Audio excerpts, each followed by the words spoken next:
సుమన్ టీవీలో మీ personal and business promotions కోసం కింది నెంబర్కి కాంటాక్ట్ చేయండి. రెవెన్యూ అధికారి, ఎంపీడీఓ గారు, సబ్ డిఎఫ్ఓ గారు, ఎఫ్ఆర్ఓ గారు, మండల కూటమికి సంబంధించినటువంటి పార్టీ నాయకులందరూ కూడా వేదిక పైన ఉన్నారు. వారందరికీ ముఖ్యంగా బయటపల్లి గ్రామ పంచాయతీ నుంచి చేసినటువంటి సోదరి మనందరికీ కూడా నా హృదయపూర్వక నమస్కారం. ఇప్పుడే ఈ కార్యక్రమానికి సంబంధించినటువంటి ఉద్దేశం ఏమనేది ఎంఆర్ఓ గారు మీకు తెలియజేయడం జరిగింది. ముఖ్యంగా నేను కూడా 40 సంవత్సరాల నుంచి రాజకీయాల్లో ఉన్నాను. గతంలో ఎప్పుడు నేను శాసనసభ్యుడిగా ఎక్కువ సమస్యలు రెవెన్యూకి సంబంధించిన గతంలో ఎప్పుడు చూడలే. ఈ దఫా 2024లో నేను శాసనసభ్యుడు అయిన తర్వాత నేను ఇంటి దగ్గర ఉన్నా, బయటకు వచ్చిన నాకు వచ్చే సమస్యల్లో 90% రెవెన్యూకి సంబంధించిన సమస్యలే. అంటే ఎందుకు ఆ పరిస్థితి వచ్చిందో, ఎందువల్ల ఈ రోజు రెవెన్యూకి సంబంధించి ఇంత భారీ ఎత్తున సమస్యలు వస్తున్నాయనడానికి నాకు తెలిసినంత వరకు ప్రధాన కారణం గత ప్రభుత్వంలో తీసుకున్నటువంటి నిర్ణయాలు.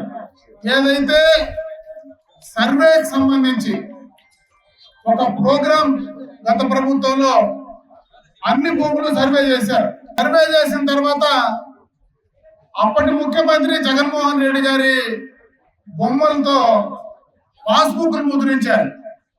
అప్పటి ముఖ్యమంత్రి జగన్మోహన్ రెడ్డి బొమ్మలతో రెవెన్యూకి సంబంధించినటువంటి రాళ్లు నాటే కార్యక్రమాన్ని చేశారు.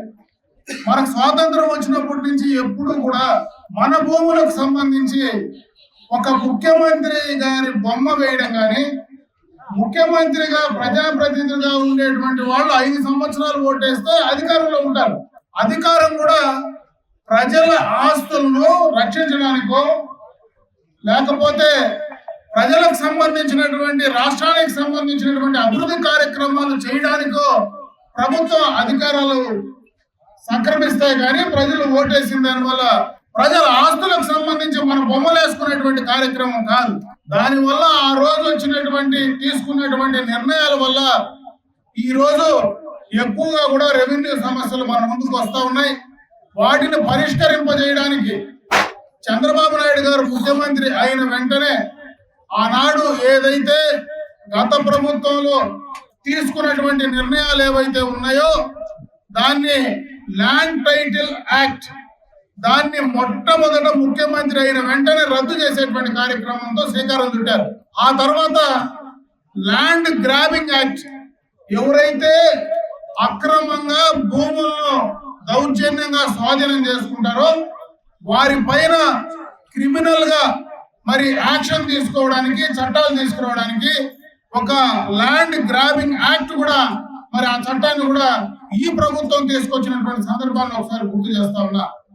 ఈ సమస్యల పరిష్కారం కోసమే దాదాపు 1 నెల రోజుల పాటు అందరూ రెవెన్యూ అధికారులను గ్రామాలకు పంపించి రెవెన్యూకి సంబంధించినటువంటి సమస్యలు ఏవైనా ఉంటే వాటిని మొట్టమొదట పరిష్కరింప చేయాలా అనేటువంటి ఉద్దేశంతో ఈ కార్యక్రమాన్ని మరి రేపు సంవత్సరం జనవరి 8వ తేదీ దాకా కూడా ఈ కార్యక్రమాన్ని అన్ని రెవెన్యూ గ్రామాల్లో ఆ కార్యక్రమాలు తీసుకోవడమే కాకుండా రియల్ టైం గవర్నెన్స్ అంటే RTGS ద్వారా మీరు ఇచ్చినటువంటి అర్జీలన్నీ కూడా మరి అక్కడ వాటిని రికార్డ్ చేసి దానికి సంబంధించి సపరేట్ గా అధికారులను ఏర్పాటు చేసి వచ్చిన సమస్య పరిష్కరింపజేసే అవకాశం ఉందా, పరిష్కరింపజేసేదానికి వీలుందా లేదా అనేటువంటి దానిపైన కూడా చర్యలు తీసుకోవడానికి RTGS ద్వారా ఆ కార్యక్రమాన్ని కూడా ముఖ్యమంత్రి గారు మానిటర్ చేస్తూ ఉన్నారు. రోజు నిన్న కూడా మీరు చూసింటారు పత్రికల్లో,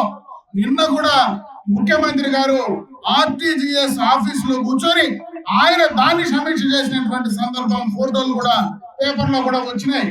అందువల్ల దీనికి ఒక ప్రత్యేకమైనటువంటి ఆలోచనతో ఈ కార్యక్రమాన్ని పరిష్కరింపజేయాలనేటువంటి ఆలోచనతో ఈ రోజు ముఖ్యమంత్రి గారు నిశ్చయంతో ఉన్నారు. కాబట్టి దీన్ని మీరందరూ కూడా ఈ రెవెన్యూ సదస్సులను ఉపయోగించుకొని మీకున్నటువంటి భూమి తగాదాలు కానీ, భూమికి సంబంధించినటువంటి సమస్యలు కానీ ఇది ఒక పరిష్కార వేదికగా తీసుకొని చేసుకోమని చెప్పి ఈ సందర్భంగా మీ అందరి దృష్టికి తెస్తా